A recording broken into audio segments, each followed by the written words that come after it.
Senhoras e senhores, boa tarde.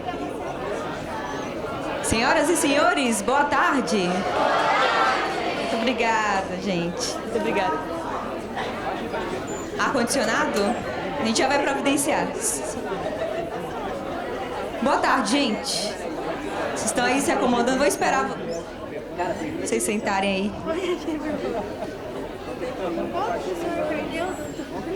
Tudo bem? Será que você não deixou na... E o homem ainda falou. Não perca que eu não vou dar a segunda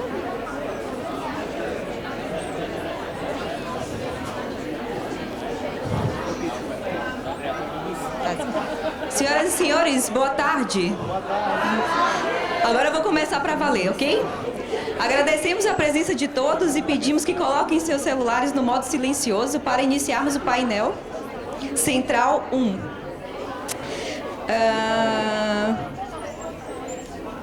Esse não é o painel Central 1, né? O meu script está aqui errado, eu já não lembro mais o nome do painel. Depois qual painel? É o painel B, pois é. Aqui o meu script já veio errado, mas tudo bem, não tem problema. Para iniciarmos os trabalhos, convidamos para compor a mesa o presidente da mesa, o Dr. André Jean Berardino, defensor público do Estado do Paraná.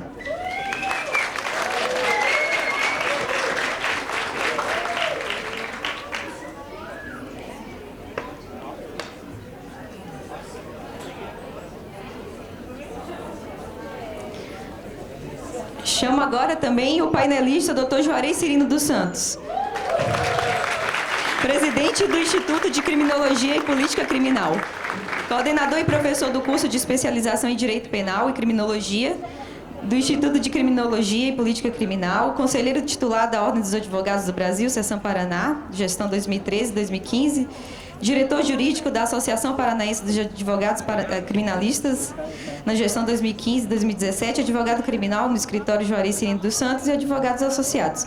Foi professor na Universidade Estadual de Londrina, na Pontifícia Universidade Católica do Rio de Janeiro, na Faculdade de Direito Cândido Mendes, na Pontifícia Universidade Católica do Paraná e na Universidade Federal do Paraná. Convido agora também o painelista, Dr. Saulo de Carvalho, professor adjunto de Direito Penal e Criminologia do Departamento de Direito do Estado, Faculdade Nacional de Direito, Universidade Federal do Rio de Janeiro. Professor colaborador do curso de pós-graduação da Universidade Federal de Santa Maria. Professor visitante do programa de pós-graduação em Direitos Humanos e Desenvolvimento da Universidade Pablo de Olavide, Sevilha. Mestre em Direito pela Universidade Federal de Santa Catarina. Doutor em Direito pela Universidade Federal do Paraná. Pós-doutor em Criminologia pela Universidade Pompeu Fabra, Barcelona. Pós-doutor, pesquisador visitante em Criminologia pela Universidade de Bolonha. Pós-doutorando em Filosofia na Pontifícia Universidade Católica do Rio Grande do Sul. Convido agora o painelista delegado Orlando Zacconi.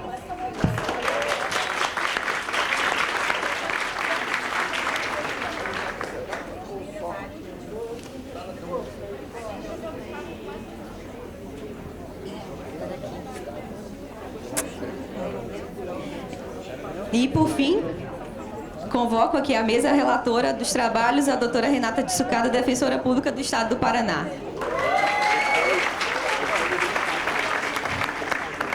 Gente, o 12º Congresso Nacional de Defensores Públicos agradece o patrocínio dos Correios e da Itaipub Nacional, bem como o apoio da Universidade Positivo. Passo a palavra agora ao presidente da mesa, o doutor André Jean Berardino, que coordenará os trabalhos.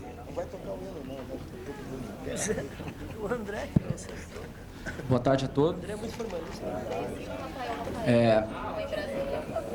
Queria iniciar, enfim, cumprimentando a todos os presentes e dizendo aos nossos 3 convidados que é uma enorme alegria, uma enorme honra para a Defensoria Pública recebê-los aqui, no evento mais importante, dos defensores públicos, o Congresso da ANADEP, e dizer que, enfim, para mim também, pessoalmente, me dá uma alegria muito grande coordenar os trabalhos, um papel um pouco chato, às vezes, de questão de tempo, mas muito mais do que isso é poder, enfim, apresentá-los como 3 referências do ponto de vista acadêmico e profissional há uma luta que é muito importante na Defensoria Pública, que é por um Estado de Direito, um Estado democrático de direito efetivo que inexiste com a atual política penal e criminal que praticamos em nosso país. Então, aqui nós não temos, vamos dizer assim, a preocupação com neutralidade, né? O lugar da Defensoria Pública, ele não é um lugar imparcial, nem pretensamente imparcial, quando nós falamos na enorme violência e letalidade do sistema de justiça penal no nosso país. Então, o próprio título do painel, né, que é assim denominado, né, Política Criminal do Superencarceramento. É possível falar em abolicionismo penal no Brasil? Ou seja, trazendo uma pergunta, de certa forma, também é uma pergunta sobre o alcance da atuação da Defensoria Pública como instituição. Né? Até que ponto, e essa é uma bela pergunta para todos refletirem, né? Até que ponto é uma atuação que irá se cingir a uma efetiva postura de defesa, em termos de redução de danos, em termos de contenção do poder punitivo, ou será que, além disso, também é possível pensar institucionalmente na construção, na transformação da sociedade a médio e longo prazo também, né? Tendo em vista, de repente, formas menos violentas de resposta à violência e ao dano. Enfim, sem mais delongas, eu queria iniciar passando a palavra para... A gente não chegou o nosso convidado, o delegado Orlando Zacconi, do Rio de Janeiro, que já foi apresentado, então não vou repetir, mas é importante destacar a importância, a militância, né, e os trabalhos recentemente publicados pelo delegado Orlando Zacconi, especialmente problematizando o senso comum em relação ao tráfico de drogas no nosso país, né, e com um alcance, uma voz que chega muito longe, e por isso é muito importante tê-lo aqui. Então, muito obrigado. Tem a palavra.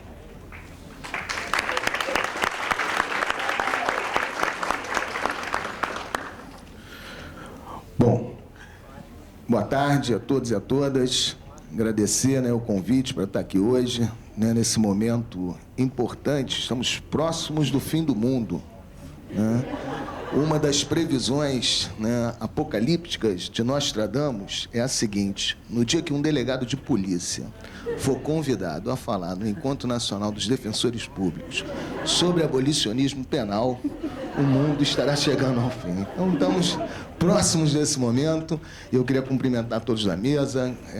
É uma honra também, né, estar na presença de mestres, como o professor Joris Cirino, professor Saro de Carvalho, cumprimentar os amigos cariocas da Defensoria Pública, né, e dizer que nós não viemos dar resposta, né, porque se fosse a resposta, existe perspectiva para o abolicionismo penal no Brasil, nós poderíamos encerrar esse encontro com uma frase, uma palavra, né, nenhuma frase. Não, e um abraço, acabou, é impossível, né? O cenário político não nos permite, mas evidentemente que nós não viemos dar respostas, viemos trazer problemas.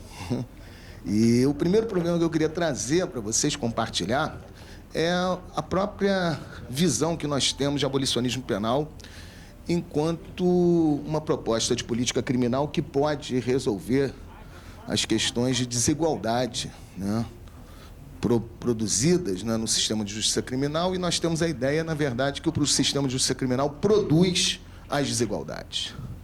É um erro, né? O racismo do sistema de justiça criminal não é produzido pelo sistema de justiça criminal. O sistema de justiça criminal reproduz o racismo existente no ambiente social, numa sociedade, né, que tem uma formação econômica, política, né, um modelo econômico. É esse modelo econômico que produz o racismo, né? Não é o sistema de justiça criminal, é só o reprodutor.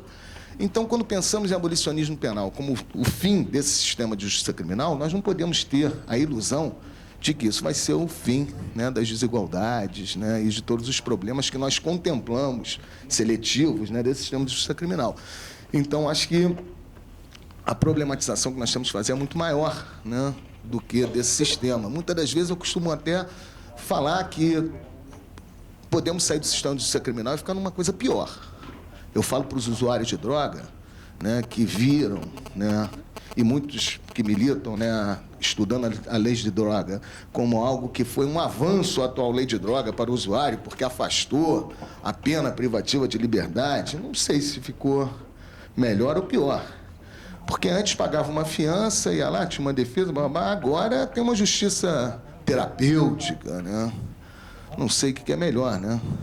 Se é se defender, né, perante o sistema de justiça criminal com processo com advogado, ou ter que sentar na frente de um juiz e decidir se vai ficar internado ou se vai ficar em liberdade. Só tem essas duas opções, né? Então, às vezes, os outros modelos, outros sistemas punitivos que não o sistema penal, né, poder médico, né? O médico hoje tem um poder muito maior do que um delegado. O delegado, se prender alguém, ele tem que formalizar o ato, tem que comunicar em 24 horas, agora tem até audiência de custódia, né? O médico, ele prende uma pessoa na internação, né, à revelia, né, com uma canetada. Eu estive uma vez presente numa situação em que eu fui procurado no plantão da delegacia, onde uma advogada me questionava se ela poderia fazer um registro de uma cliente que estava desaparecida, né? Porque ela tinha sido internada como usuária de drogas pela família, porque havia uma disputa no inventário. A menina morava nos Estados Unidos há 5 anos, porque era usuária de drogas, né? E aí, a questão aqui no Brasil, né, que as famílias costumam, o usuário de droga vai para os Estados Unidos, que lá pode usar droga, né? É que nem quando na família tem a questão de homossexualismo, também não nem falar em homossexualismo, mas a questão do homossexual também, vai morar fora. Então, deram a solução para a menina para ir morar fora, né, para não ter problema. A menina foi morar nos Estados Unidos, encontrou um companheiro, ficou 5 anos com o companheiro. Quando o pai morre e volta, tem uma briga, some R$200 mil da conta. O que fazem com a menina? Internam ela no Brasil como usuária de drogas à revelia, pelo problema lá do litígio na sucessão. E aí ela procura, porque ela foi até a clínica que tinha internado ela, né, e chegaram lá e disseram que ela não estava mais lá porque tinha sido dado alta a ela. Quem tirou ela de alta foi a mãe, e a mãe se negava a dizer onde ela estava, né? Então, reparem, um processo que ela teve que entrar com habeas corpus, né, para tentar depois uma desinternação, porque a menina foi internada em outra clínica. Então, realmente, nós temos outros campos punitivos que são muito tão cruéis ou mais do que o sistema penal. Então, o que nós vamos poder avançar em relação a isso, né? Como pensar hoje esse grande encarceramento, que é um motivo de preocupação dessa mesa, e quais são as ações efetivas que nós podemos buscar. Eu estou cada vez mais convencido que quanto mais nos afastarmos do direito e mais nos aproximarmos da política, mais chance nós temos de resolver a questão do grande encarceramento. Não sei se vocês sabem, o Denis Sampaio, nosso companheiro defensor público, está agora em Brasília lutando para que o STF decida sobre, né, a ilicitude do flagrante naqueles crimes permanentes, flagrante de drogas, né, em situações onde não há mandado judicial, né? Eu vejo defensores lutando por princípio de insignificância. Nós estamos sempre, né, presos nas amarras desse campo jurídico para tentar resolver os problemas do grande encarceramento. Até a legislação, né, foi alterada no Brasil visando a redução desse grande encarceramento com as chamadas penas alternativas que foram, né, estendidas, né, aquelas medidas cautelares, né, que não são encarceradoras. Sabe qual foi o efeito disso tudo? O aumento do encarceramento. Então, quanto mais mexemos com o direito, mais aumentamos o encarceramento. Essa é a minha visão. E por que isso, né? Porque o direito, ele vai trabalhar com várias questões que nós hoje estamos observando, a questão da exceção, do decisionismo, né? Então, por exemplo, o estelionato era praticamente inadmissível um pedido de prisão provisória no estelionato. Inclusive, se um delegado representasse, né, por uma preventiva no estelionato, antes da mudança do Código de Processo Penal, ele era visto como burro, porque não havia perspectiva, né, de um pedido cautelar desse. Fui trabalhar no GCRIM, né, do Sambódromo, do Rock in Rio, né, e quando pegava um cara vendendo um ingresso falso, estelionato, né, a medida era pedida pelo promotor e aceita pelo juiz no juizado criminal que operava nesse grande evento. Ou seja, se nós formos estudar, pegar um caso específico, né, vamos trabalhar isso, vamos estudar como é que ficou a prisão dos estelionatos, no crime de estelionato, antes e depois da alteração da lei. Nós vamos ver que aumentou as prisões cautelares por estelionato. Porque, né, se tem dificuldade para prender em flagrante, vamos prender em outro. O negócio é prender. Isso é uma decisão política. A prisão, o encarceramento, não é uma decisão jurídica, é uma decisão política. Eu acho que essa é que é a visão que eu acho que nós temos que trazer. Por quê? Acho que muito mais importante, apesar de todos os esforços que são necessários, porque recebemos salários, eu como delegado, vocês como defensores, né, os advogados também se remuneram, né, nas suas atividades.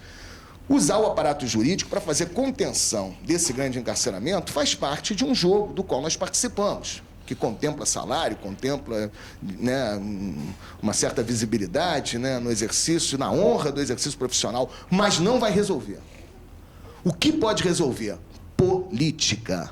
E a política está cada vez mais esvaziada pelos dispositivos da segurança.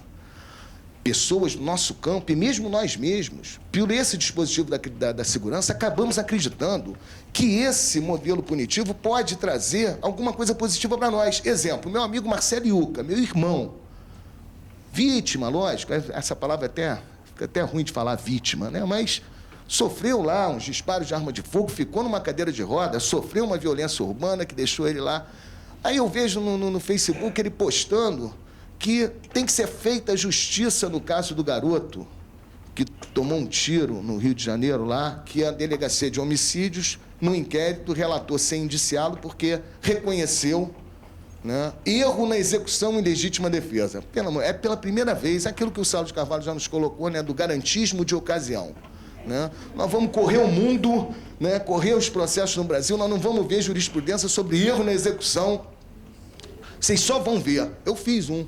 Na morte da Gabriela, eu participei, porque no final descobriram que a Gabriela, aquela menina que entrou no metrô e que morreu, que na hora da troca de tiros, quem acertou ela foi o policial.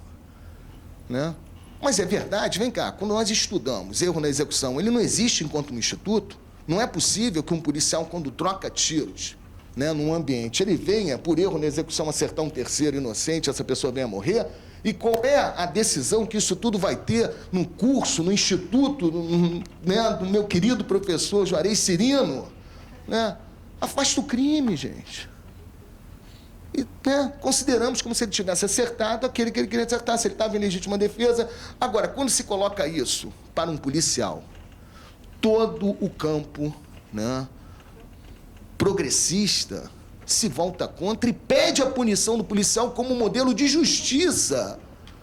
Meu amigo Marcelo Iuca ontem estava no Facebook falando, a justiça tem que valer, esse policial tem que pagar. Sabe, aí, Santa Maria, aqui, né, no sul, alguém tem que pagar, né? Porque teve um incêndio, morreram 200 e tantas pessoas, e como é que a gente contempla a solução para essas tragédias, né? A morte de 200 pessoas, né, asfixiadas no incêndio de uma boate, né, uma bala perdida ou achada, né, no tiroteio numa favela. Punição, né?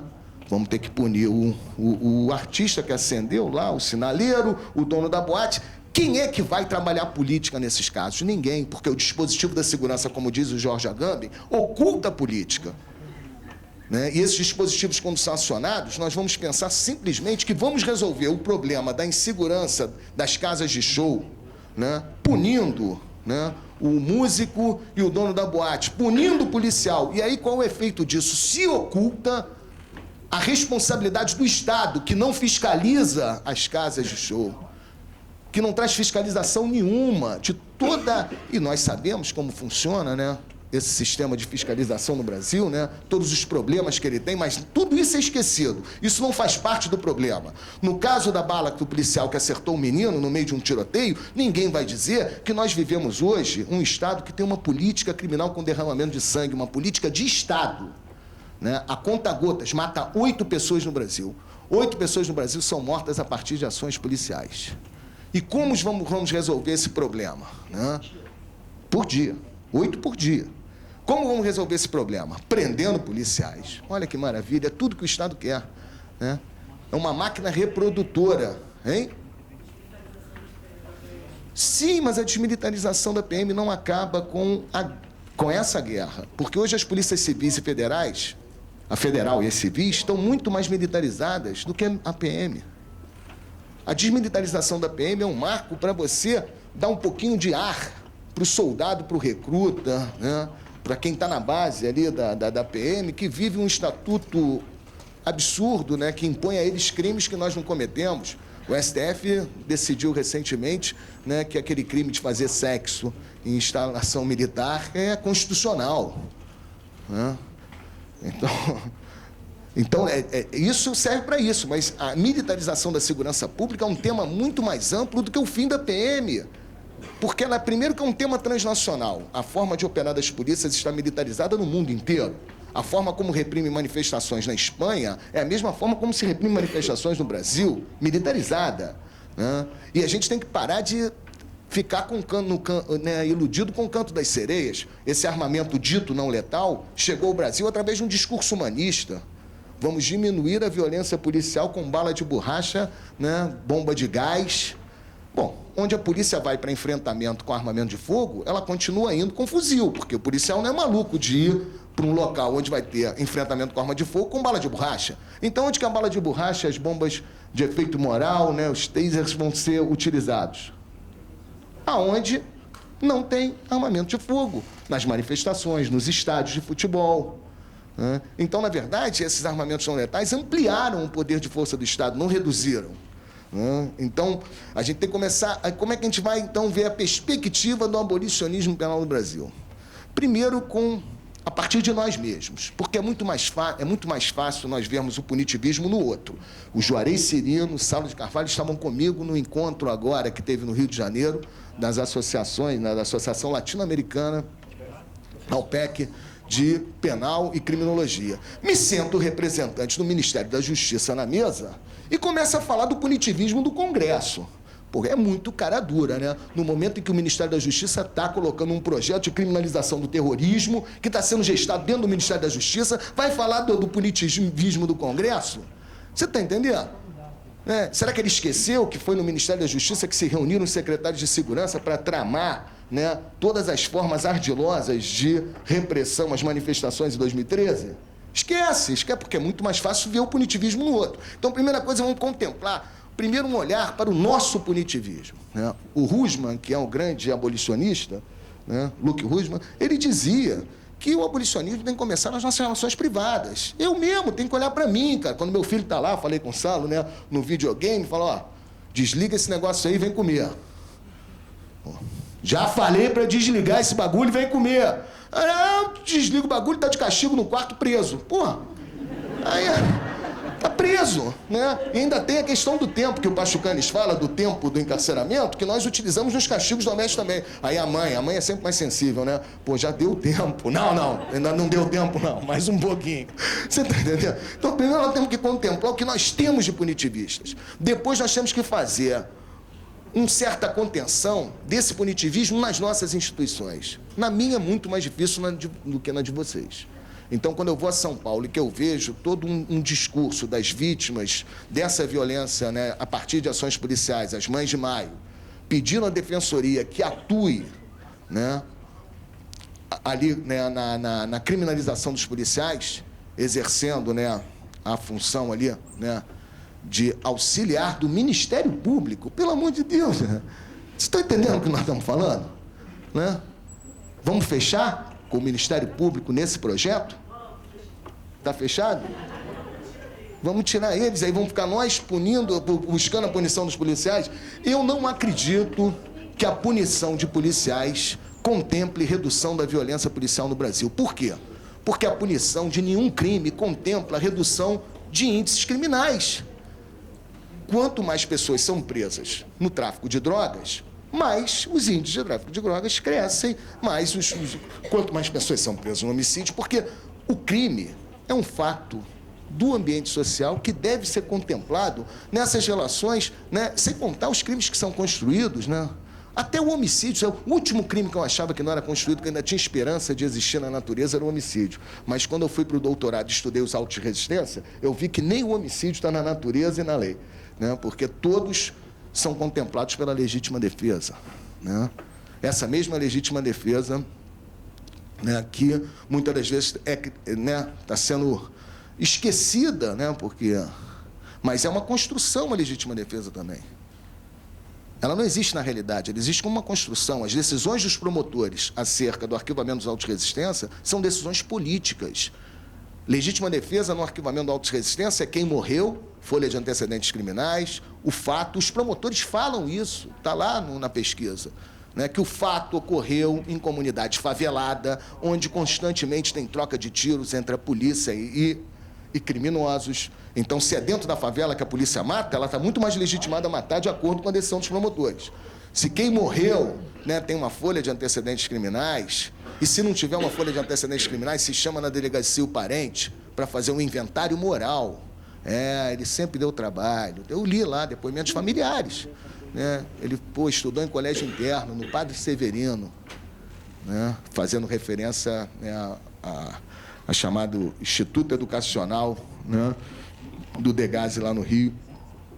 Então, acho que nós temos que fazer a contenção desse poder punitivo e da crença, porque nós ainda acreditamos nele, como critério de justiça, né? E eu acho que o ovo da serpente está aí, né?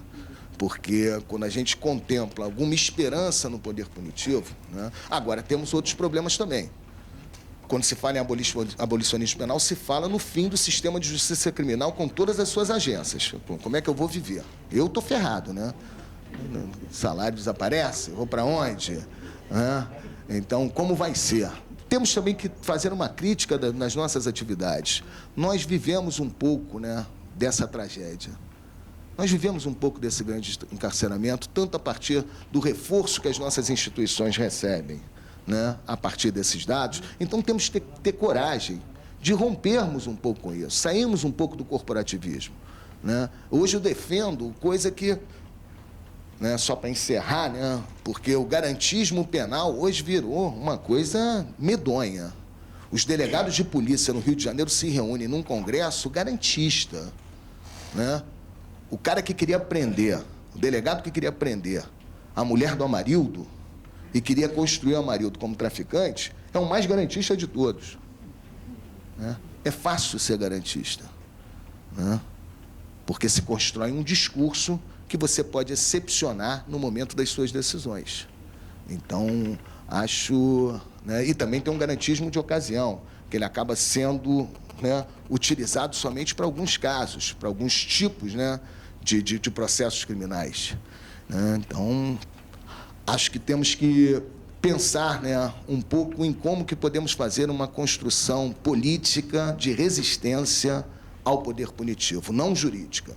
Então, por exemplo, muito melhor e muito mais eficiente de todas as decisões que nós podemos ter, inclusive em sede de tribunais superiores, acerca de princípio da insignificância em sede de drogas, provas ilícitas, né, nada disso vai modificar o quadro atual. O que vai modificar é a legalização da produção, do comércio e do consumo de todas as drogas, que é um marco, né, político. Esse marco é um marco político que nós defendemos pela LIP, que é a Law Enforcement Against Prohibition, que é a associação, a LIP Brasil, da qual eu participo, quem preside é a Maria Lúcia Caram, de agentes da lei que lutam, né, pela legalização das drogas como um marco. Olha, de cara, já que estamos falando em perspectivas de abolicionismo no Brasil, essa é uma perspectiva concreta porque nós temos um país vizinho daqui do lado, que já começou com a maconha. Depois que vai a maconha, vai o resto, né? Porque se a maconha é a porta de entrada, ela tem que ser a porta de entrada para legalizar as outras. Estou levantando essa tese, né?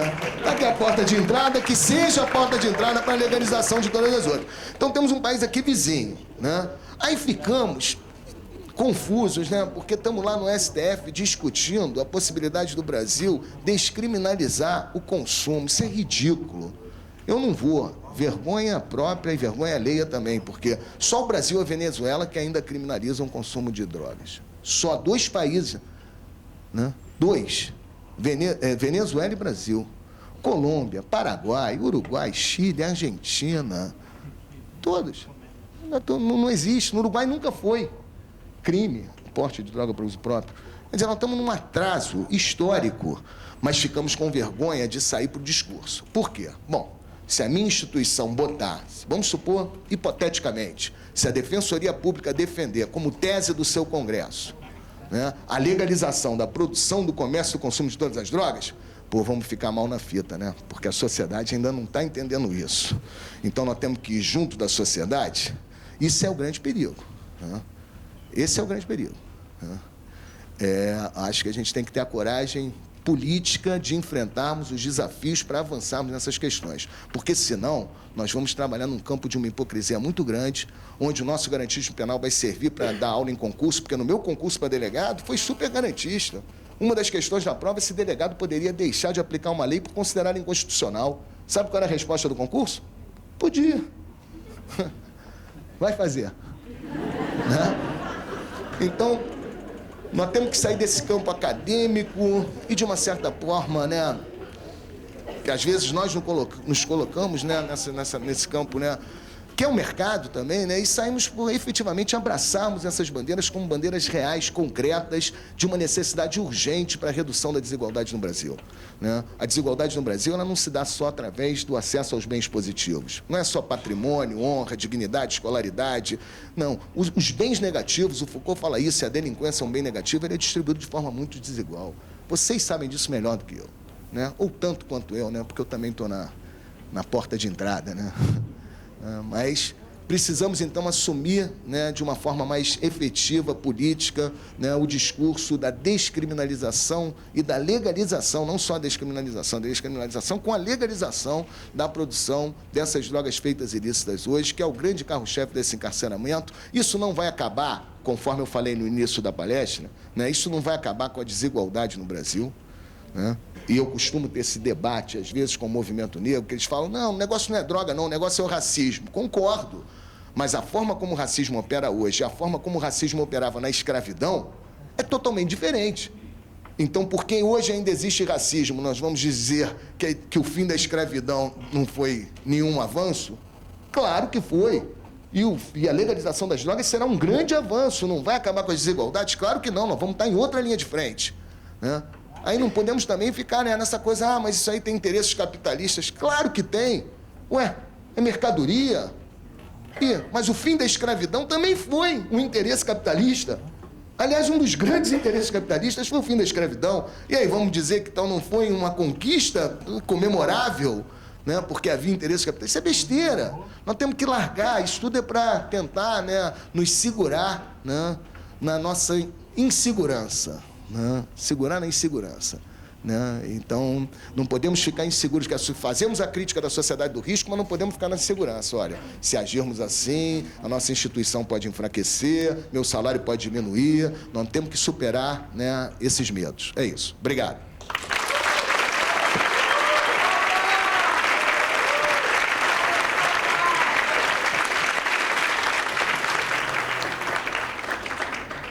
Muito obrigado, delegado Lando Sacconi. É importante observar que, ao final das três falas, haverá um tempo para debate e perguntas abertas ao público.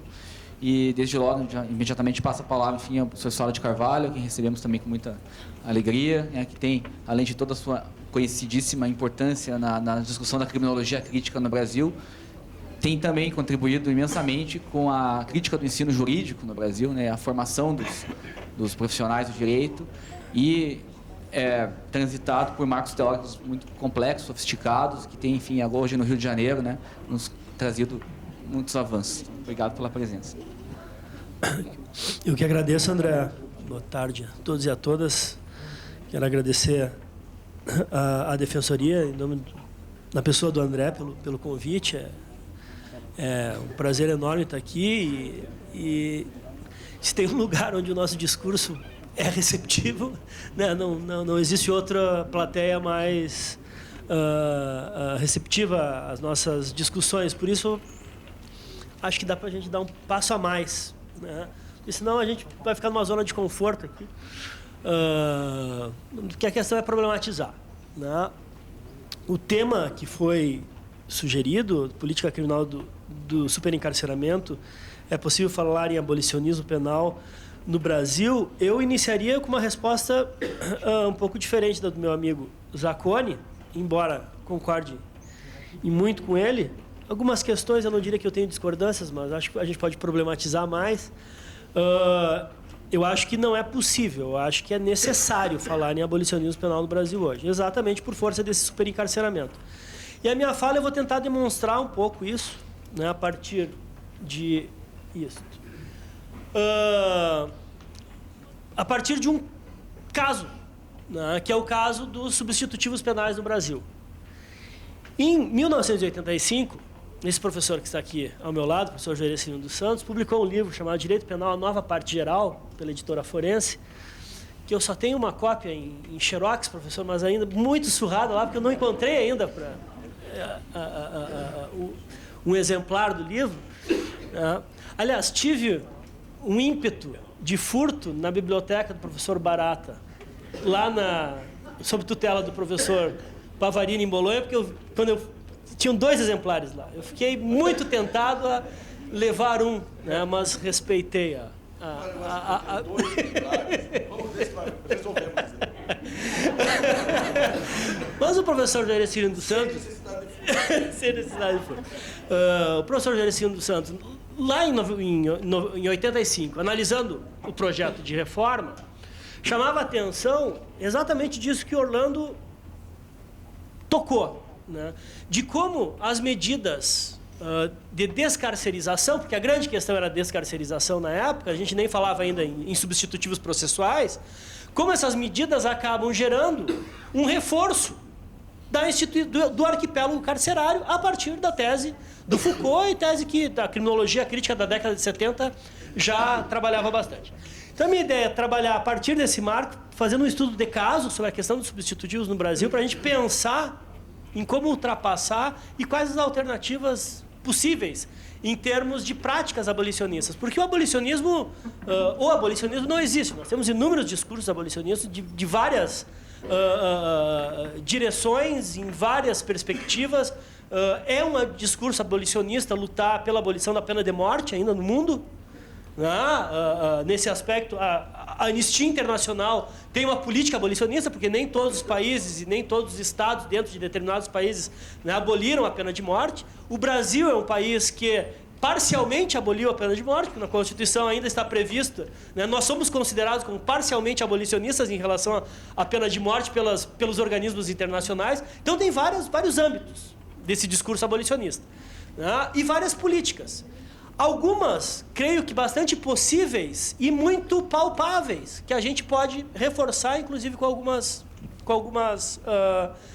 experiências positivas no Brasil, né? Mas antes de iniciar, eu quero brevemente referir uma coisa que eu estava pensando quando eu estava preparando a minha fala.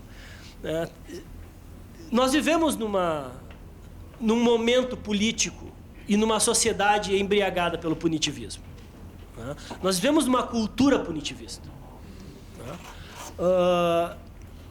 E talvez as 2 instituições que podem estabelecer algumas rupturas nessa cultura é exatamente a Defensoria e a Universidade, né?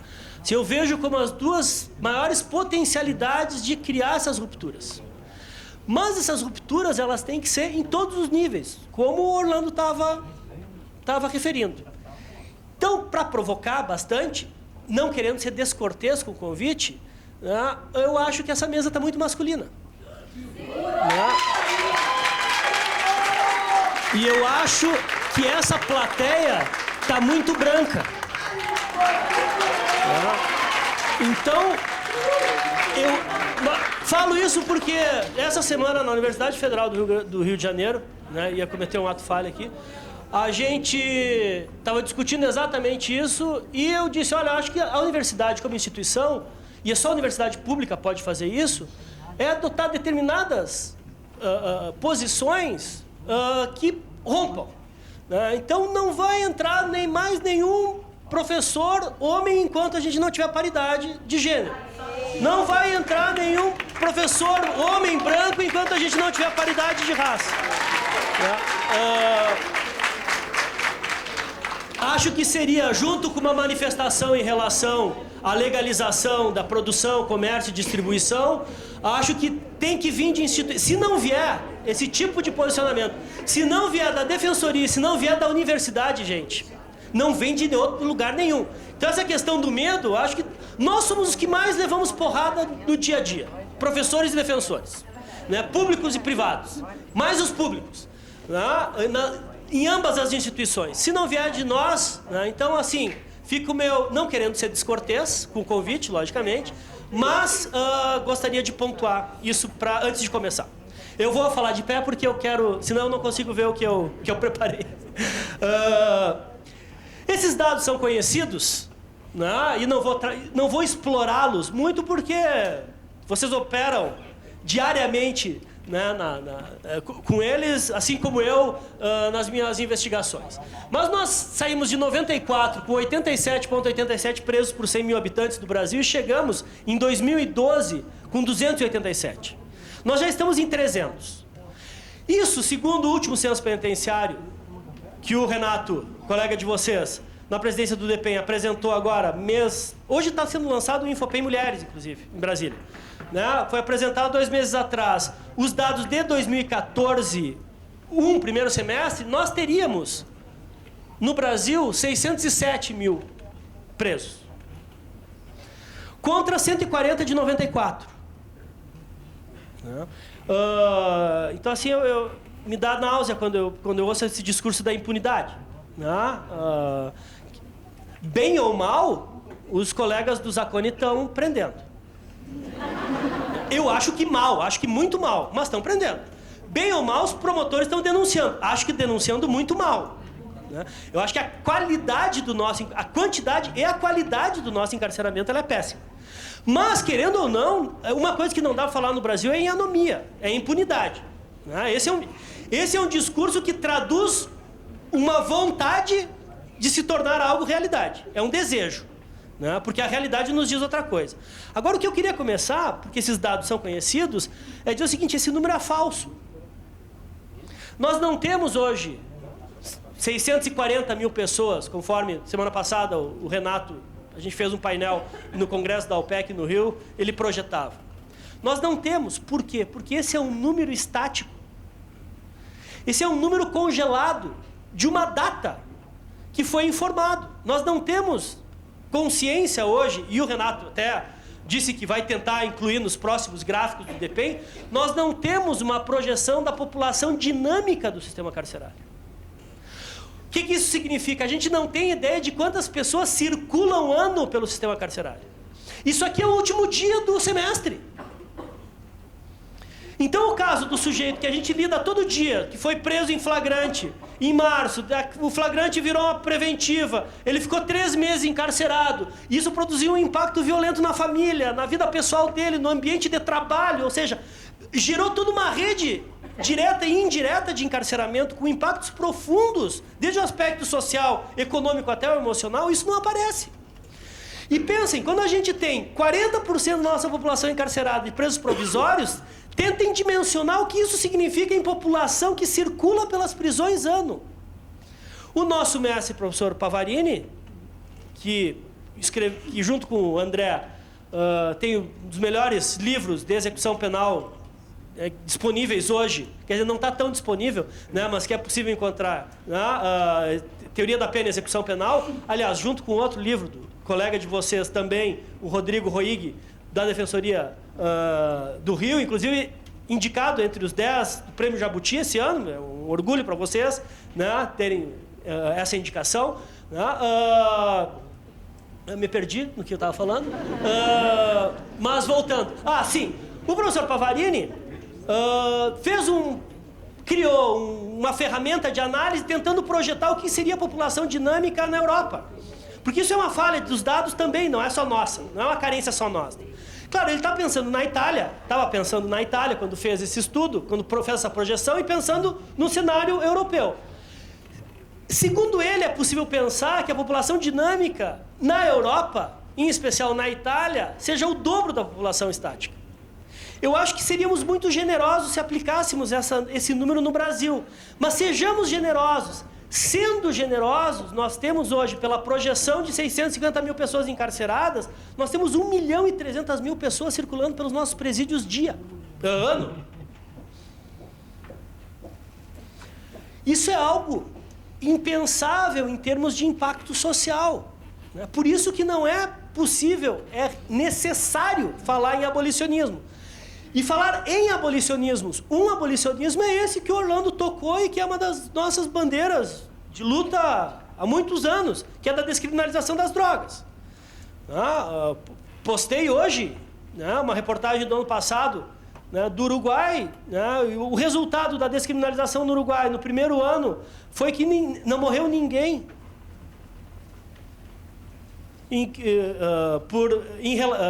por condutas relacionadas a comércio de droga depois da descriminalização. Isso é saúde pública. É que as pessoas não morram. Então, claro, essa é uma bandeira que é uma bandeira muito importante e, infelizmente, né, isso se torna um horizonte crível quando a gente lê assim no Financial Times as notícias dos primeiros milionários da maconha nos Estados Unidos. Né? Ou seja, quando o sistema econômico capitalista se apropria disso, isso nos dá uma certa esperança, mas eu também não tenho problema nenhum, Zacone, né, se a justificativa for economicista. O que a gente tem que fazer é salvar vidas. Mas o problema, vou passar isso aqui, o problema está nisso aqui, nesse verdinho aqui. Nós temos 120 mil pessoas, projeção, hoje, população estática, 120 mil pessoas cumprindo pena, presas, não só cumprindo pena, mas presas cautelarmente também, por delitos patrimoniais não violentos. Por furto, por estelionato, por receptação. No evento do Ministério da Justiça ano passado, eu disse, não sei se me convidam novamente, mas enfim, eu disse, tem que indultar essas pessoas. Tem que indultar essas pessoas. Não se justifica, você quer do ponto de vista técnico, um encarceramento de 100 mil pessoas, 120 mil pessoas por crimes patrimoniais não violentos. Né? Se tem uma coisa que atesta a nossa péssima qualidade, a quantidade a gente já sabe que é péssima, mas que atesta a nossa péssima qualidade do encarceramento é isso. Nós temos mais de 100 mil pessoas presas por crimes patrimoniais não violentos. Isso diz muito. E se a gente acrescentar os dados do tráfico de drogas, mais 140, 150 mil pessoas, porque aqui também nós estamos falando de comércio, não estamos falando de delito sem violência, não estou falando da violência que deriva, né, mas é uma violência de segundo grau. Estou falando da prática do comércio, da venda, uma atividade comercial, né, como contrabando. Aliás, é o exemplo que a gente dá quando a gente vai tratar de conflito aparente de normas. Né? Princípio da especialidade. Né? Nós estamos falando de 250 mil pessoas. Essa é a nossa urgência. Essa é a nossa urgência. Bom, se há alguma justificativa, né, não nas condições que nós temos, mas sim, falar, e aqui eu juntei dois bens jurídicos distintos, sei disso, mas falar de 78 mil pessoas, né, reclusas por homicídio e latrocínio, né, talvez isso possa parecer razoável. Agora, esse quadro aqui não. Bom, mas saindo e entrando, não vou falar disso, porque o André vai me cortar o tempo. Essa barrinha azul aqui é penas e medidas alternativas. A barrinha vermelho é encarceramento. Só fui até 2009 porque nós só temos os dados até 2009, oficiais.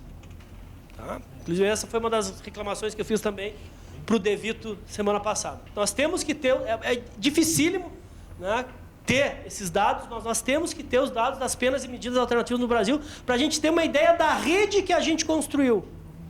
Porque a lógica da hipótese, não é uma hipótese, é uma hipótese, mas é uma hipótese totalmente crível, do Zacone, ela é real. Né? Quando a gente pensa em armamentos não letais, o uso dele vai ser naquelas situações em que não se usava armamento. Porque as situações que se usava armamento vão continuar usando armamento. Então, adquirir um armamento não letal e criar uma rede de uso de bala de borracha e gás e bomba de efeito moral, nunca entendi esse nome, né? É exatamente para situações em que não se aplica aquela violência contundente que o policial ia utilizar arma de fogo. Então, nós estamos aumentando a violência. não letal, mas estamos aumentando a violência. Quando o professor Joercino dos Santos, lá em 85, nos alertava que nós iríamos ampliar a rede do controle punitivo com as penas alternativas, o que o professor Joercino dos Santos estava dizendo? As penas alternativas não são alternativas à prisão, são alternativas à liberdade. Por quê? Porque os juízes, e você sabe muito bem, melhor que eu isso, os juízes continuam condenando a clientela preferencial do sistema penal como sempre condenou. As penas alternativas são aplicadas hoje para aqueles sujeitos que não tinham pena, que eram absolvidos. Tem um estudo do meu querido amigo Luiz Antônio Boguquis, da Católica de Pelotas, sobre os juizados especiais criminais. 2 anos depois que instauraram os juizados especiais criminais, em 95, ele fez uma pesquisa Pelotas e Rio Grande, uma pesquisa quanti-quali. Ele pegou os casos dos inquéritos por aqueles delitos considerados infrações de menor potencial ofensivo antes e depois da lei. Grande parte, mais de 80%, da resolução antes da lei para aqueles casos era de arquivamento. Mais de 80% depois da lei era de oferecimento da denúncia com pedido de suspensão condicional do processo ou de oferecimento de transação penal. O que levou ele a criar uma máxima que é totalmente aplicável, que é do indúbio pró transação penal e indúbio pró suspensão condicional do processo, o que acabou gerando uma espécie de indúbio pró pena alternativa no Brasil. Aquelas situações em que os juízes absolviam as pessoas, eles estão condenando, porque não, olhem só, não diminuiu o avanço da barrinha azul, vermelha, perdão. O encarceramento seguiu. O que a gente pensou ingenuamente? Que a curva de encarceramento ia fazer uma hipérbole, né? Ia começar a diminuir quando ingressassem as penas alternativas no Brasil. Isso não aconteceu. Isso não aconteceu por quê? A gente tem que ter uma ferramenta para explicar isso. Já vou chegar aí. Olhem só, em 2007, nós já tínhamos o mesmo número de pessoas cumprindo em prisão e cumprindo penas e medidas alternativas. Em 2009, nós já estamos com 1 milhão de pessoas sob controle penal no Brasil. Em 2009, pensem nesse número hoje atualizado e pensem nesse número dinâmico, não estático. Olha a rede que a gente criou. Né? Lei 12.403. Morava ainda no Rio Grande do Sul, Porto Alegre, em 2011, né? E os agentes do pânico moral lá do Rio Grande do Sul foram para a imprensa dizer que ia ser um absurdo, que ia todo mundo para ser colocado em liberdade, que não ia ninguém mais, o cidadão de bem não ia mais conseguir andar nas ruas, porque ia ser um caos, né? Mais ou menos como essa notícia aqui de Campo Grande. Nova lei pode livrar centenas da prisão a partir de 5 de julho. O que aconteceu? G1, 1 ano depois, lei da nova fiança completa 1 ano, mas não reduz lotação das cadeias. Pelo contrário, olha ali, números oficiais, aumentou o número de cautelares. Aumentou. Como é que eu explico isso? A gente explica por quê? Porque os juízes continuaram decretando prisão preventiva para o público que sempre decretou a prisão preventiva. Aqueles que não tinham medida cautelar passaram a receber fiança, tornozeleira eletrônica, enfim. E o sistema se expande.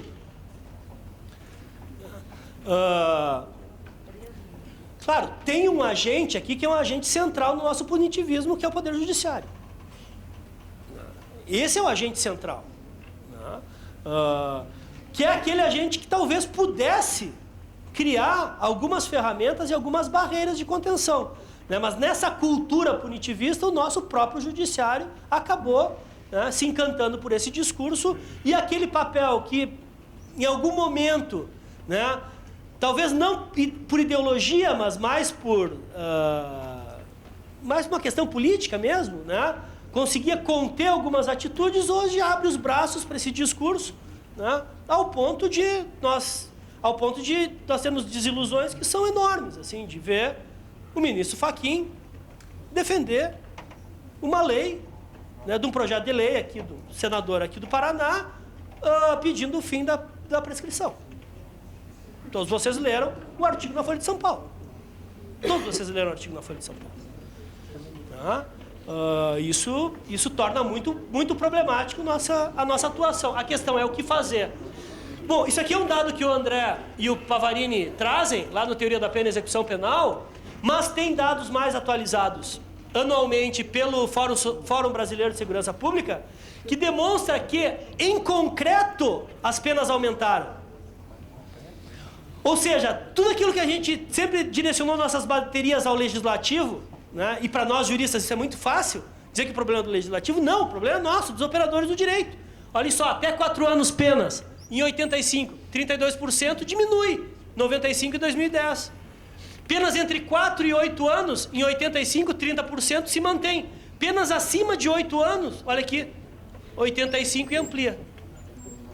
E os dados dos últimos 5 anos do Fórum Brasileiro de Segurança Pública demonstram que isso aqui aumentou ainda. Mais. Penas acima de 15 anos, 30%. Dentro desse número das acima de 8 anos. Ou seja, não é um punitivismo só que aumenta a pena em abstrato. Em concreto, os nossos juízes, na hora da sentença, estão aplicando penas mais altas. Isso decorre diretamente dessa cultura punitivista que eu estava comentando com vocês. Acho que nós temos alguns mecanismos, já encaminhando para o fim, né, André? Esse teu olhar para mim não é outra coisa senão dizendo que meu tempo acabou. Acho que a gente tem experiências legislativas e que a gente deve... eu concordo com os acordos, mas acho também que se tiver uma decisão, ou até mesmo uma súmula, né, formalizando o princípio da insignificância, eu acho que ajuda. Acho que ajuda. Né? Porque tem muito... Nesse punitivismo tem muito de uma espécie de preguiça punitivista, assim. Né? A gente sabe como nossos colegas na faculdade, na defensoria, na advocacia, a gente sabe como as práticas elas se reproduzem automaticamente, assim, e muitas vezes sem muita reflexão. Né? Então, acredito que esse tipo de micro ruptura ela é eficaz. Né? Mas nós tivemos assim duas experiências legislativas que acho que são interessantes para a gente pensar como é possível. Né?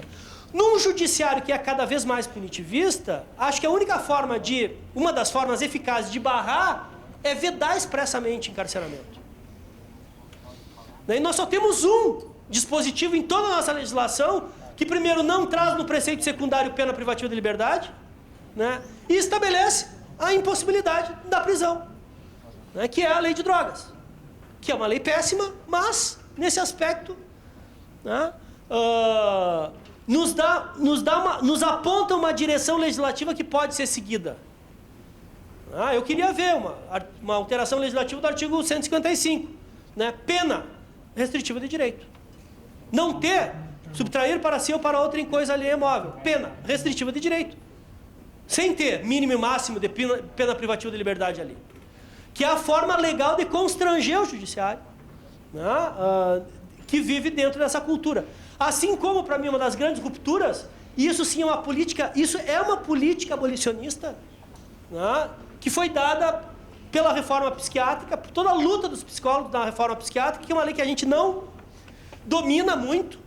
Né? Semana retrasada, sexta-feira, eu fui num evento lá na Defensoria do Rio, tinha um auditório cheio, assim, fiquei emocionado, pensei que ia ser uma reunião em petit comité, estava mais de 200 pessoas, para discutir a reforma psiquiátrica e para pensar um programa de reforma psiquiátrica para o Estado do Rio de Janeiro.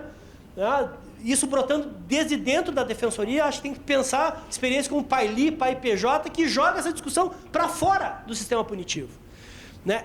Temos mecanismos. Né? O que falta em determinados momentos é um empurrão, né? Porque somos criativos. Né? E temos mecanismos possíveis, né? Como é a lei da reforma psiquiátrica, que estava falando é uma política abolicionista, porque a criminologia crítica nasce junto com a psiquiatria crítica, com a antipsiquiatria. São dois movimentos que a gente estuda junto, né? Só que a antipsiquiatria conseguiu, em 82, acabar com os manicômios na Itália. 82, a Lei Basaglia. Nesse aspecto, até o Garland vai se perguntar como nós, que tínhamos uma crítica muito similar à pena de prisão, ao cárcere e ao manicômio, conseguimos chegar numa situação quase abolicionista com o manicômio e revigorar dessa forma inédita o cárcere, que era uma instituição que durante a década de 80 estava totalmente desacreditada. Se a gente for fazer uma revisão bibliográfica dos criminólogos críticos da década de 80, né, era palpável, né, a abolição das prisões. Era um horizonte que se via. Né? Seria uma sandice se a gente dissesse, em 1980, que em 2015 nós estaríamos com uma realidade de hiperencarceramento como a gente está hoje. Né? Tanto é que a preocupação era essa. Como a rede dos substitutivos penais vai criar uma nova estrutura punitiva. Né? Bom, os tempos são outros, né? Mas fica essa lição. Eu acho que a gente tem muito a aprender com os psicólogos, o pessoal da reforma psiquiátrica, para a gente pensar efetivamente numa reforma do nosso sistema carcerário, inspirados, logicamente, pelo abolicionismo. Meus caros, muito obrigado.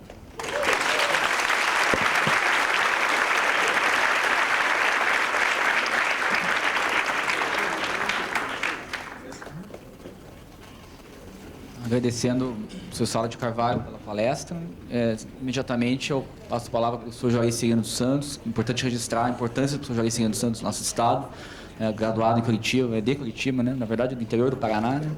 Professor da UFPR, enfim, tendo escrito os 3 livros, talvez, dos mais importantes para a criminologia crítica brasileira, né? A criminologia da repressão, a criminologia radical, raízes do crime, nas décadas de 70 e 80, e desde que retornou do pós-doutorado com o professor Barata, na década de 90, formado verdadeiras legiões de discípulos, alunos dos quais, enfim, orgulhosamente posso dizer que foi quem me ensinou também direito penal na faculdade. Então, com muita alegria, passo a palavra para o professor Juarez. E acho que tem o outro.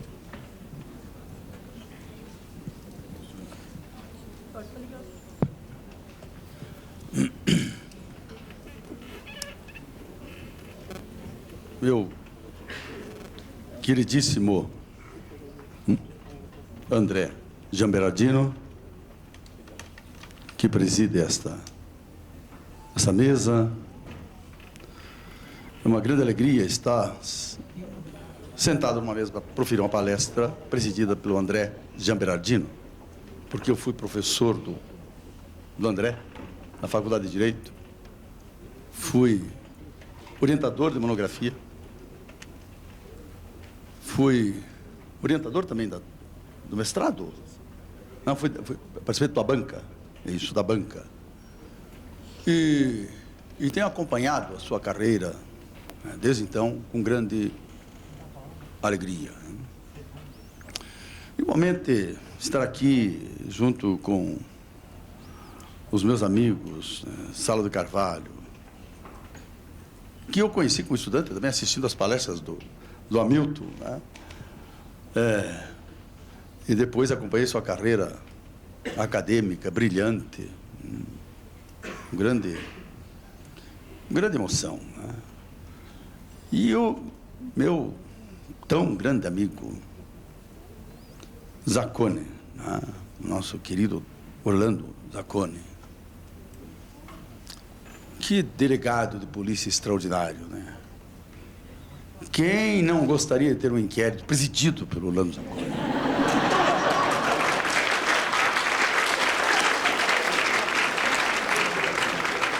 O dia que eu for indiciado no inquérito policial, eu quero ser indiciado pelo Orlando Zaccone. Mas, olha... Hein?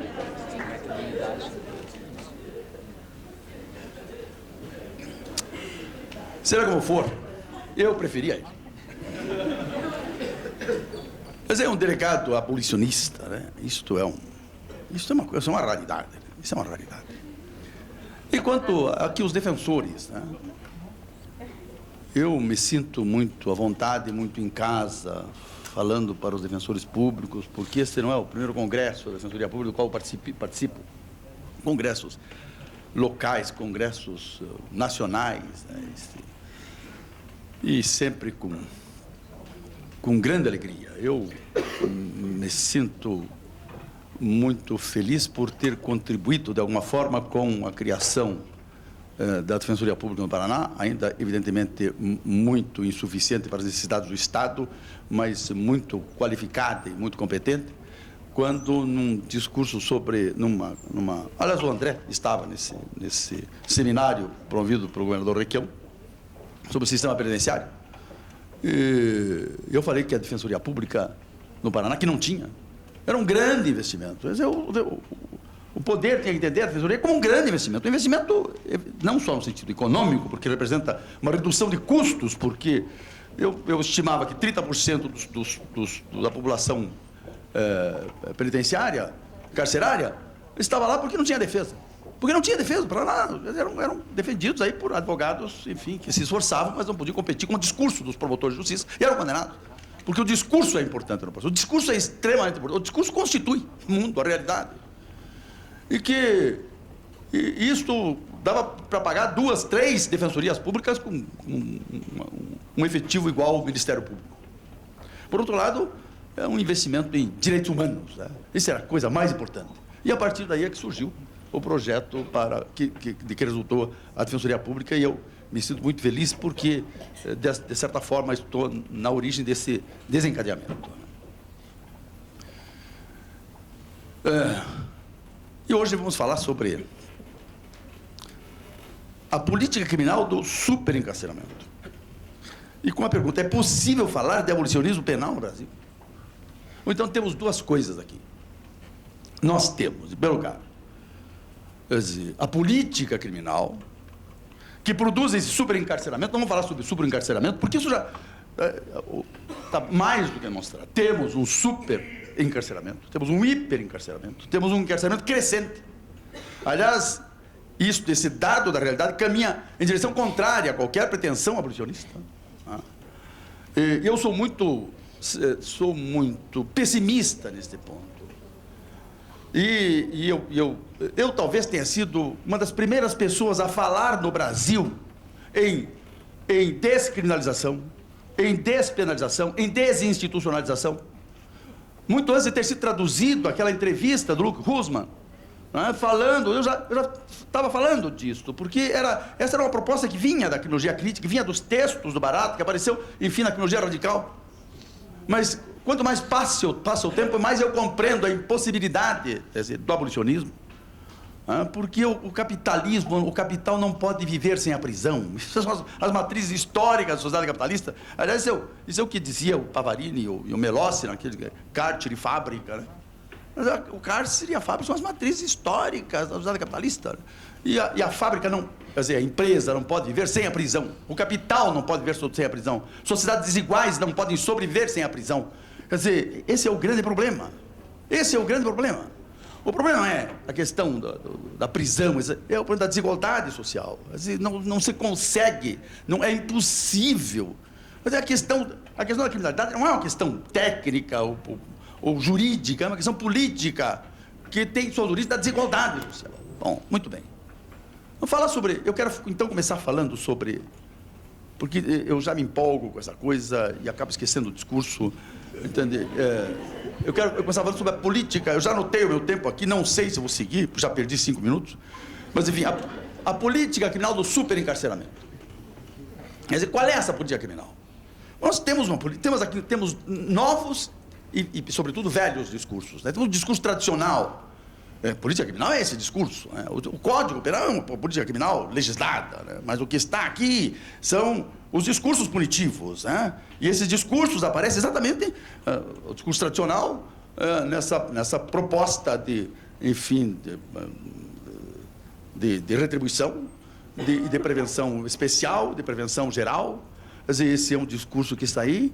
Quer dizer, desse discurso, o único que resta é o único que efetivamente que existe, o único que é efetivo é o discurso da retribuição equivalente, porque é a modalidade punitiva, digamos, características da sociedade capitalista, aqui dá toda uma conferência, não vamos entrar nisto, e quanto com relação à prevenção especial e prevenção geral, prevenção especial positiva como correção, prevenção especial negativa como incapacitação, ou prevenção geral negativa como intimidação, e prevenção geral positiva como estabilização das expectativas normativas, isso aqui funciona como uma espécie de um discurso, de uma retórica legitimadora. Quer dizer, hoje nós dizemos, hoje a criminologia crítica, né, e até grande parte da criminologia tradicional diz que essas funções declaradas não são realizadas, né? Elas constituem um fracasso, nós sabemos disso. As funções declaradas de correção, de ressocialização, de intimidação, de estabilização expectativa, isso é um fracasso histórico. Foucault falava, são 150 anos de fracasso e 150 anos de reprovação do mesmo projeto fracassado. E a criminologia crítica vai dizer, não, fracasso nesses objetivos, nessas funções declaradas, porque elas são as funções reais do sistema penal, essas são um sucesso absoluto, porque a função real do sistema penal não é corrigir, não é dissimular a criminalidade, não é nada disso. A função real é exatamente, ou função oculta, é a garantia da desigualdade social. Quer dizer, é este o papel do direito penal. Em sociedades desiguais, o único papel do direito penal é garantir essa desigualdade. Ele não institui. Ela é instituída pela Constituição, pelo direito civil, pelo direito de trabalho, que estabelece as formas de extração de mais-valia. O direito penal apenas garante essas condições estruturais da desigualdade social. E é isso que ele faz. E faz com grande sucesso. E é por isso que esse discurso vem sendo repetido. Quer dizer, você reconhece o fracasso e você repropõe o mesmo discurso fracassado. Por quê? Porque a sociedade capitalista não pode conviver sem a prisão. Quer dizer, e aí vem esse discurso, está sempre, nós estamos ouvindo, são 200 anos agora, faz mais de 50 anos que o Foucault disse isso, são 200 anos, e continuamos ouvindo essa mesma ladainha. Quer dizer, a pena para corrigir, a pena para intimidar, agora se inventou, nós vamos ver aqui, tem outras coisas, né? Mas esse discurso, a questão não é essa, a questão não é apenas esse discurso, nós estamos aqui lidando com... E a questão do discurso é tão importante, esse papel constitutivo do discurso, isso também é outro discurso muito interessante, não vamos entrar nele. Mas a questão do discurso punitivo não é só esse velho discurso, mas hoje nós temos os novos discursos, os discursos trazidos pelo neoliberalismo, sabe? Nós temos aqui uma amálgama de discursos, nós temos aqui uma mistura de discursos que estão todos, sabe, compondo a ideologia punitiva, a ideologia penal. Os novos discursos trazidos pelo neoliberalismo, e é muito importante falar disso, porque são esses discursos que estão na base desse punitivismo louco que nos mostrou o Salo há pouco, de que falava também o Zaccone. Quer dizer, nós temos aqui o discurso da tolerância zero. Vou falar de 3. O discurso do direito penal inimigo, o discurso da política criminal atuarial. Vou falar de 3. Tem o discurso também do crime organizado, tem o discurso da política, da polícia, enfim, de uma polícia de intervenção, polícia operativa, muito importante, isso é uma coisa que interessa os acordos, quer dizer, a polícia proativa, né, que vai ao encontro dos fatos, não é? Normalmente a polícia tradicional é aquela polícia que age reativamente, mas hoje a polícia é proativa, ela vai, como o Moro, né, que vai atrás dos culpados, né? Quer dizer, vão atrás dos culpados. Eu tô vendo, assim, eu tô vendo aqui alguma coisa diferente. Aqui tem crime nisso, né? Não se diz mais. Tem coelho nesse mato, tem crime nesse mato, nessa área, né? Então, a polícia, tolerância a zero. Tolerância a zero. Sabe, foi dois rapazes americanos que achavam que entendiam de criminologia, chamados James Wilson e George Kelly, escreveram numa revista de efemérides, um pequeno artiguinho de 8 ou 9 páginas, né, em que eles se propõem a acabar com a criminalidade urbana. A teoria deles, que ficou famosa no mundo inteiro, das janelas quebradas, né, broken windows, dizia o seguinte, que existe uma relação entre desordem urbana e criminalidade de rua. E que se nós reprimirmos as pequenas infrações, nós vamos evitar as grandes infrações. O resultado disso foi uma repressão em massa de grafiteiros, de bêbados, de vagabundos, de desempregados, de sem-teto, de negros. Sempre estão aqui. Os jovens negros pobres, né? Sempre estão aqui. E aí acabaram com o desemprego em Nova York, né? Porque os desempregados estavam todos na prisão.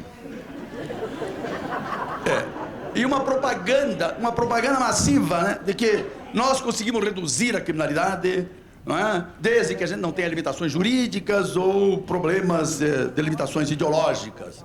Tá lá certos institutos, né, Manhattan Institutos, e tudo bobagem. Quer dizer, depois se verificou que essa teoria era, claro, que é absolutamente simplória, para não dizer simplista, é simplória, é uma teoria primária, né, e afirmava algo completamente falso. Não existe relação entre as premissas de que eles partem e as conclusões a que chegam. Tanto que depois o próprio Luc Vacan mostrava que, por exemplo, a fraude, né, não houve nenhuma redução da violência criminal por causa da tolerância zero, não é? Porque em Nova York, por exemplo, teria sido reduzido a violência criminal em 26%, aplicando a tolerância zero. Mas em São Francisco, que não aplicou a tolerância zero, em outras cidades, a redução da criminalidade violenta foi de 33%, quer dizer, maior e com 1/3 a menos de prisão. Isso deve a um conjunto de fatores, mas isso foi difundido para o mundo como sendo a grande panaceia, vamos resolver. E eles vieram até no Brasil, governadores mandaram buscar esses carinhas aqui e se tornaram conselheiros, sabe, orientadores de política criminal. Imagina que coisa, né? Até acho que no Rio de Janeiro eles andaram, né? Mas o fato é o seguinte, que a tolerância zero está presente em toda decisão condenatória. Sabe, nós não podemos ser tolerantes, que a tolerância zero é intolerância absoluta. Né? E isso, infelizmente, aqui você falou, isso parece que impera no Poder Judiciário. Né? Eles querem acabar com a criminalidade, com processos penais, como se isso fosse possível, né? É como mais ou menos segurar, sabe, as cataratas do Iguaçu com as mãos, tentar parar aquilo, porque, quer dizer, como é que vai segurar a desigualdade social? Quer dizer, não adianta.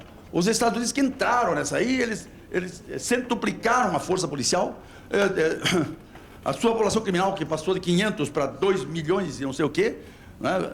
Sim, eles aumentaram isso aí, depois nós vamos ver, quer dizer, em 30 anos, 35 anos, eles aumentaram 4,5 vezes a população criminosa, a população criminalizada, a população de condenados, tá? E no Brasil nós estamos num caminho parecido, porque, segundo os dados do Salo, em 80, vamos dizer, década de 90, eu me lembro isso de memória, nós tínhamos em torno de 90 mil presos. Agora nós estamos com 640, né?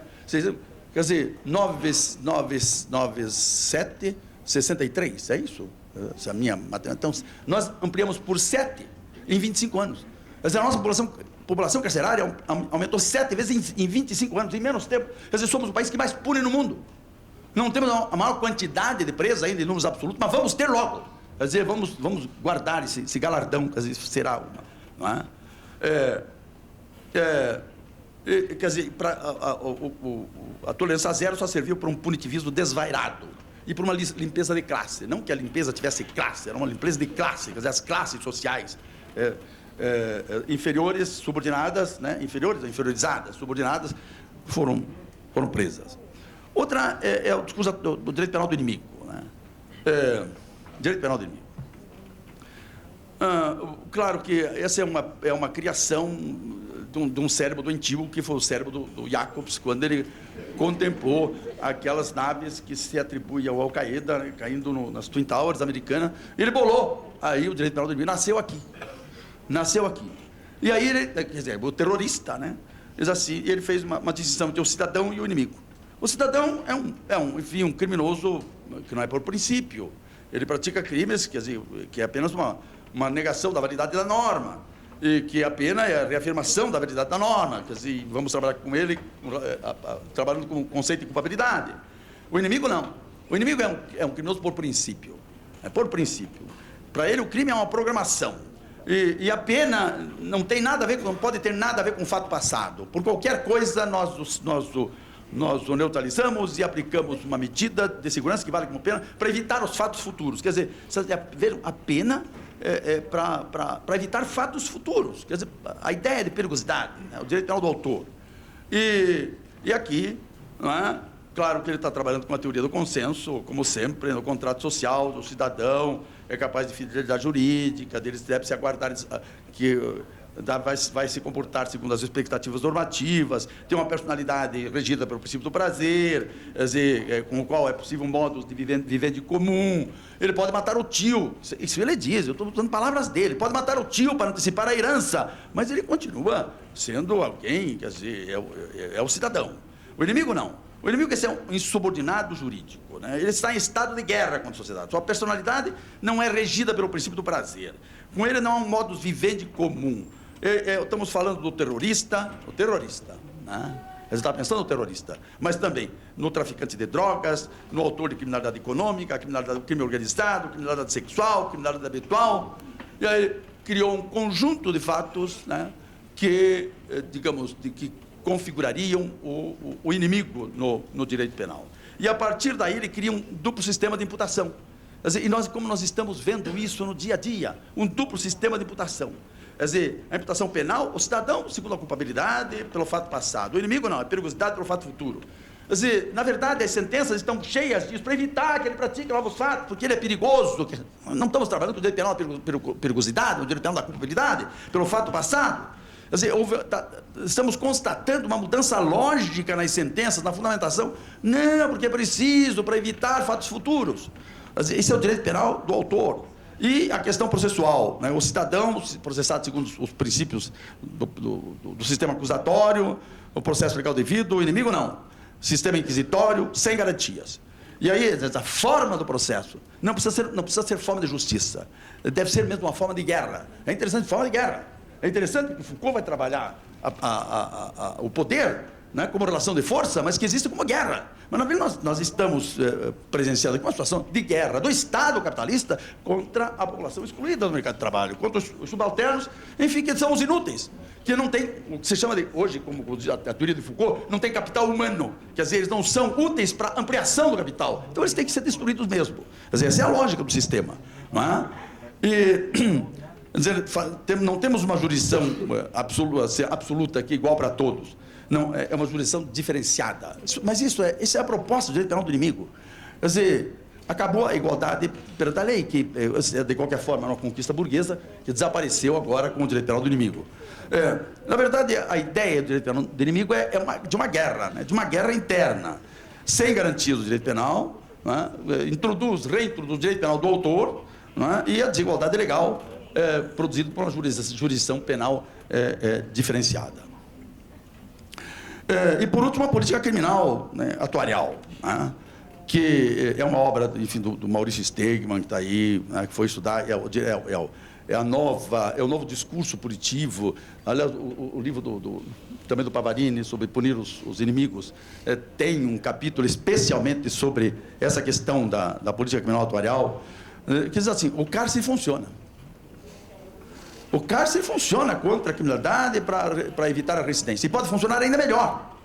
Funciona, e aí eles recuperam a prevenção especial negativa da neutralização, quer dizer, de incapacitação. Diz assim, pela incapacitação seletiva de grupos sociais. A lógica aqui muda, a racionalidade lógica é outra. Nós buscamos fazer um prognóstico estatístico do risco criminal. O objetivo é a eficiência da justiça penal, digamos,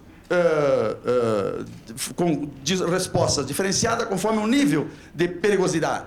A retórica agora é outra.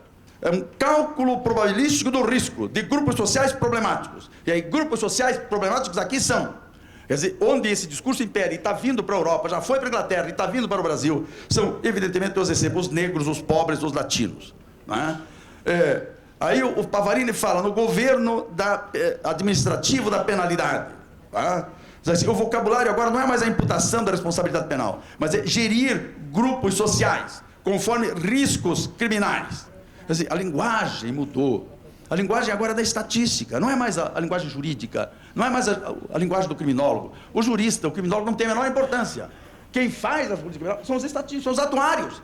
E ela funciona, porque sabe, porque funciona através de computadores, não precisa nem de juiz. O sistema decide tudo.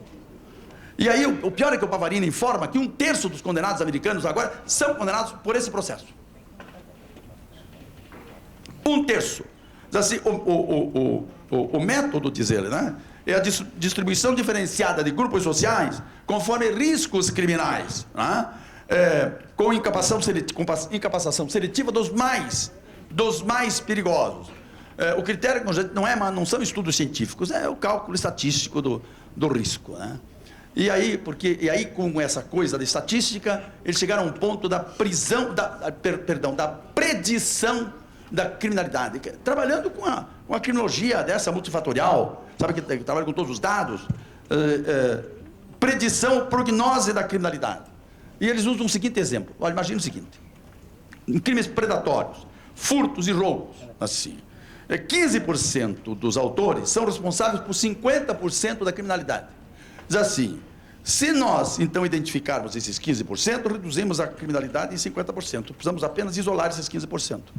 E, o método são medidas de segurança para imputáveis. É isso aí, é assim que funciona a justiça americana. E essa coisa está vindo. Porque aqui nós estamos vendo aqui a prisão preventiva funcionando aqui no Brasil com medida de segurança contra imputáveis.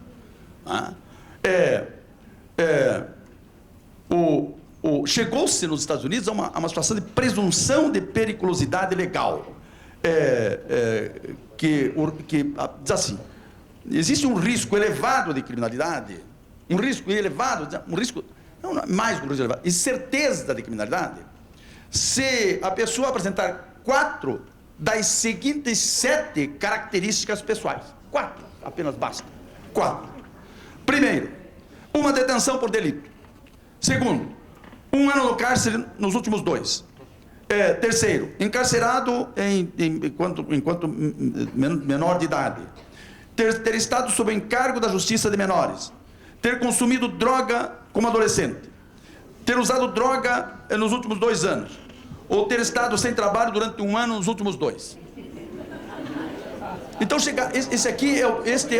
é o plano, este é o programa mais usado. Quem apresenta 4 dessas características está perdido, porque não tem salvação. Não tem. Né? Aqui nós estamos vendo o quê? Uma situação de direito penal do autor, essas características pessoais.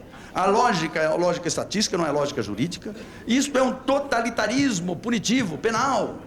Porque quem apresenta essas não tem defesa. O discurso aqui não vale. Essa é uma coisa incrível. Isso está vindo. Isso está vindo para o Brasil. Aliás, já está presente aqui nas decisões. O segundo tema, eu vejo que eu já falei. Falta 5 minutos, segundo a minha contagem, e eu vou ver se eu comprimo tudo em 5 minutos, mas provavelmente eu vou precisar de 10.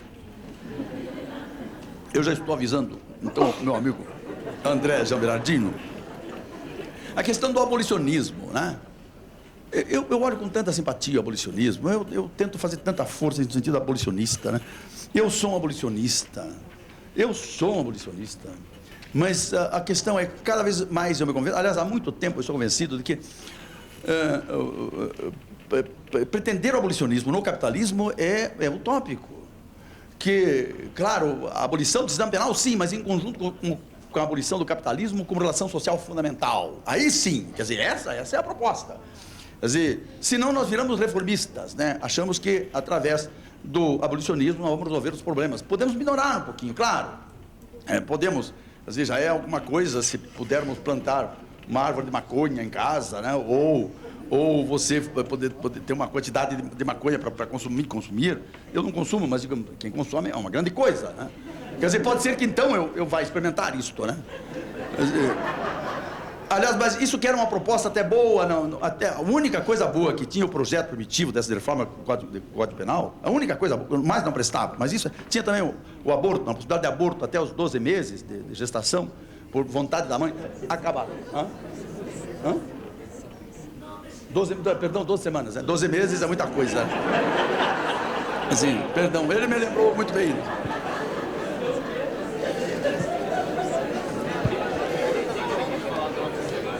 Essas coisas eram as 2 únicas coisas boas. O resto não pensava. Saiu, né? Saiu. Agora, sim, mas vamos descriminalizar só isso e o resto. Quer dizer, a questão é descriminalizar tudo, né? A produção, o comércio, o consumo. Quer dizer, para que essa coisa, né? Afinal de contas, a relação da droga com a criminalidade violenta parece que está em torno, estatisticamente demonstrado, agora vem a estatística, né? A pesquisa mostra que está de 6% ou 7%.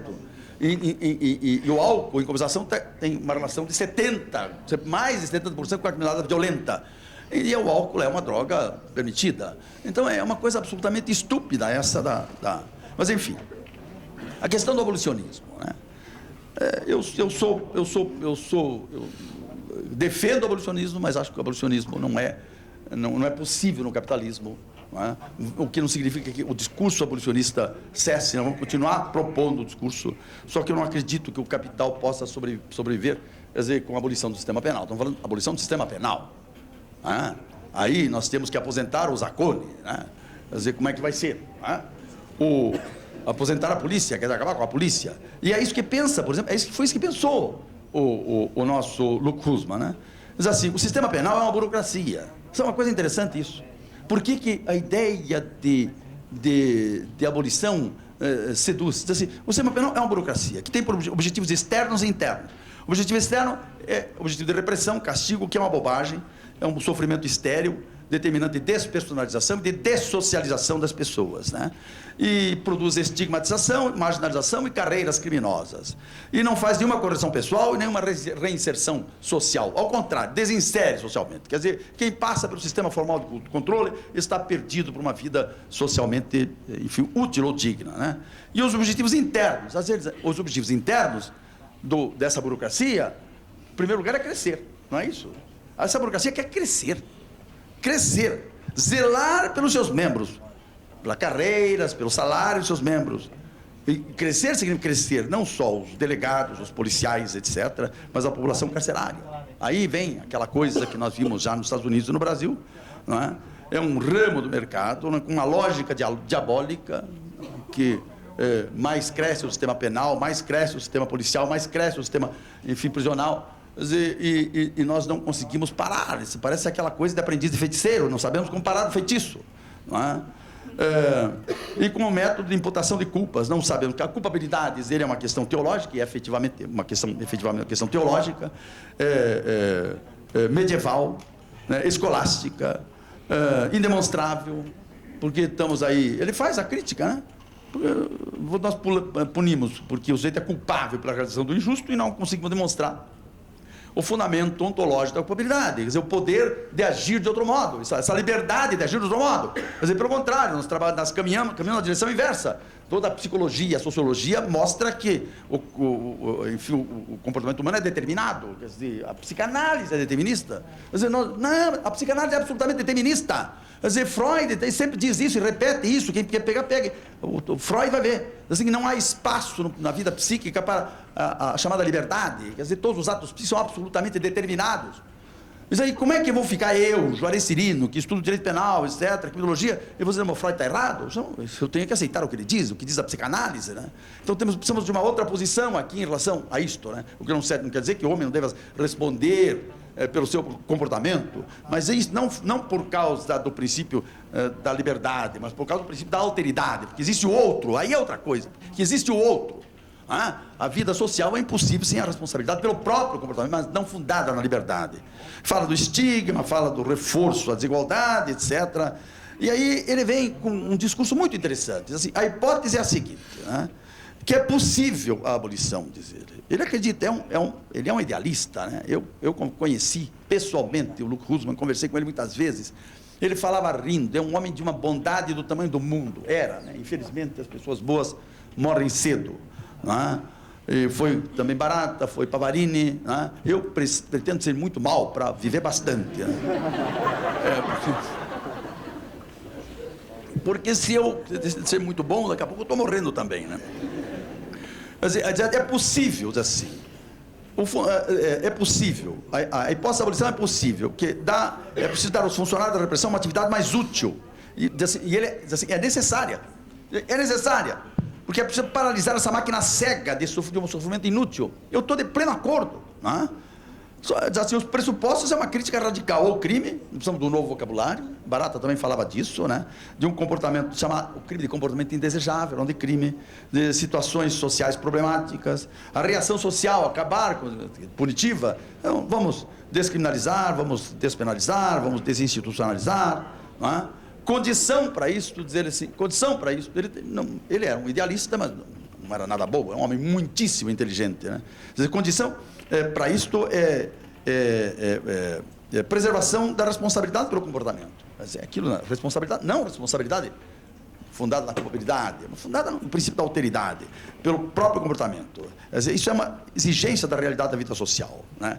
E com mecanismos civis, diz eles, veja que coisa, de uma justiça restaurativa. Quer dizer, isso o livro, por exemplo, do André, quer dizer, está indo nessa perspectiva. Uma justiça restaurativa, claro que é muito melhor você adotar mecanismos de compensação da vítima do que mecanismos punitivos. Só que a possibilidade de inserir isto é muito mínima, é quase insignificante. Mas também é uma justiça coativa, com polícia para a prisão de sujeitos danosos enfim, com uma justiça para decidir os casos emergentes e, sobretudo, para um controle da polícia, porque se tem polícia, precisa ter controle, não é? O objetivo, diz ele, é transferir. Eu já estou caminhando para o encerramento, gastando os últimos 5 minutos. O objetivo é a transferência da criminalidade, ou seja, das chamadas situações problemáticas, do Estado, essa é a grande ideia, do Estado para a comunidade. Quer dizer, para a comunidade, para entidades, comitês de moradores, empresas, associações de bairros, pais e mestres, sindicatos, autoridades locais. Não é? Enfim, até porque, aí você pergunta, é possível criar um espaço livre de violência numa sociedade como a nossa? Eu digo assim, eu acho que é. Porque a violência é apenas a violência criminal, nós temos 5% da violência. Aí ele fala a questão da cifra negra, né? Que a cifra negra é 95% da criminalidade real, que não é rotulada como criminalidade, né? Às vezes, se tem 100% de criminalidade, aquilo que representa a estatística criminal é 5%, né? Então, se nós conseguimos conviver com esses 95%, por que não vamos conviver com mais 5%? Quer dizer, uma coisa muito lógica, né? Aí ele diz assim, ademais, ele afirma, o sistema penal, não se provou que o sistema penal protege contra a violência. Né? E aí, para concluir, como é que nós vivemos? Onde é que nós estamos? Vivemos num Estado capitalista. Um Estado capitalista, que, portanto, é um Estado classista, racista, como diz, né? Aliás, o Foucault fala do Estado racista, né? E o Estado é racista mesmo. É o Estado japonês, é o Estado chinês, é o Estado alemão, é o Estado italiano, é o Estado racista. Mas a origem do Estado, para ele, é essa situação racista. Só que dentro do Estado, dentro da raça, existe uma luta mais importante, que é a luta de classes. Quer dizer, então, o Estado capitalista, classista, racista, também patriarcalista, né? Evidentemente, isso eu aprendo com as feministas, aprendo com minha filha, não é? Porque o Estado, efetivamente, oprime as mulheres. Agora, efetivamente, elas não precisam de nenhuma cota, e aí, só nesse ponto eu discordo do meu amigo Salo, porque as mulheres estão já superando os homens em tudo. Não é? E nos vestibulares, a maioria que passa são mulheres, nos concursos, a maioria que passa são as mulheres, e não tem, daqui a pouquinho, sabe, por elas mesmas, sem nenhum artifício, elas vão ser também o sexo dominante na academia, na justiça, no poder, e tem uma peculiar, uma especial capacidade para lidar com as pessoas, né? E então elas não precisam disto, porque estão realmente assumindo a hegemonia na sociedade. O Estado, mas a questão é o Estado capitalista. A questão é essa desigualdade na relação capital-trabalho salariado. E aqui eu vejo uma coisa muito clara.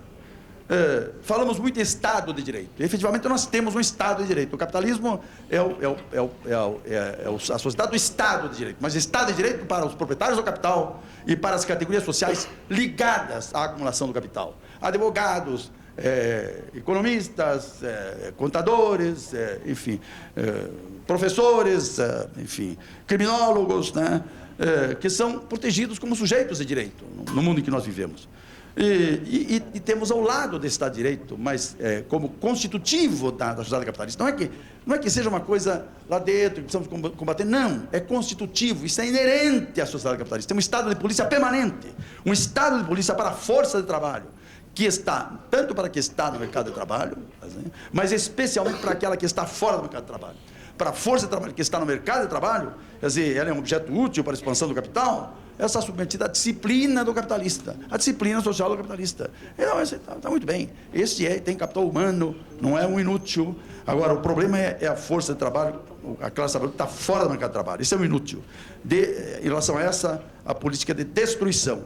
E aqui nós temos, efetivamente, e constatamos isso todos os dias, a única